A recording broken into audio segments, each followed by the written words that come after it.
Good morning, I'm Mr. Tie-Dye, and today I'm just doing a quick little video. I've seen a few different questions about doing a slip knot. I do a slip knot whenever I'm tying something, a larger gap with that I've pleated up with sinew.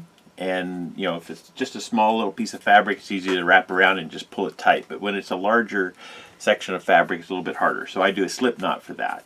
And I've tried to show it with the sinew, but the sinew is just too small to really see what I'm doing. So this time I decided to get a piece of rope and just wrap it up on my kite string roller here, just so you can see what I'm actually doing here. So when I do a slip knot, I grab the end of the loop here, or the rope, and then I take the larger end and I just cross it over and make just a little loop right there.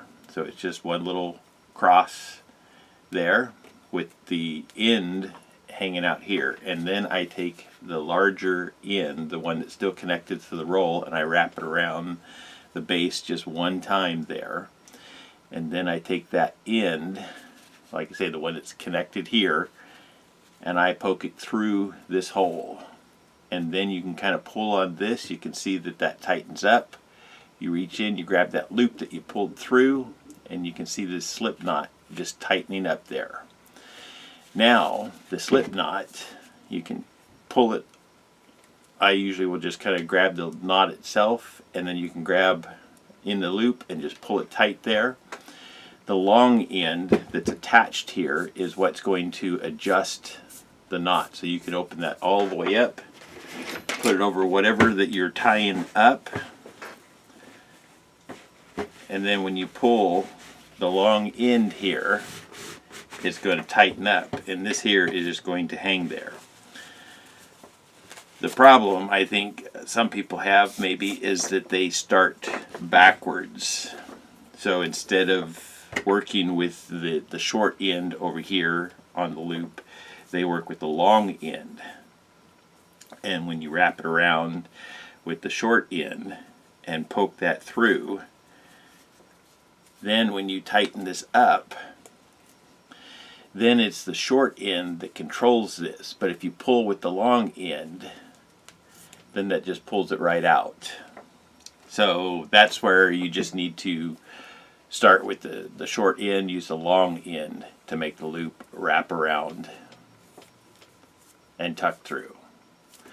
Also, the other thing that I do when I'm tying with sinew and I get done tying and pulling everything up, I've tightened it and I'm going to just cut it off. I always leave a tail, and then I tie a knot in that tail just to make it easier to grab. And I know sometimes it's difficult on the video to see just what I'm doing. Well, when I have that long tail hanging off of there, what I'm doing is just sticking my finger in.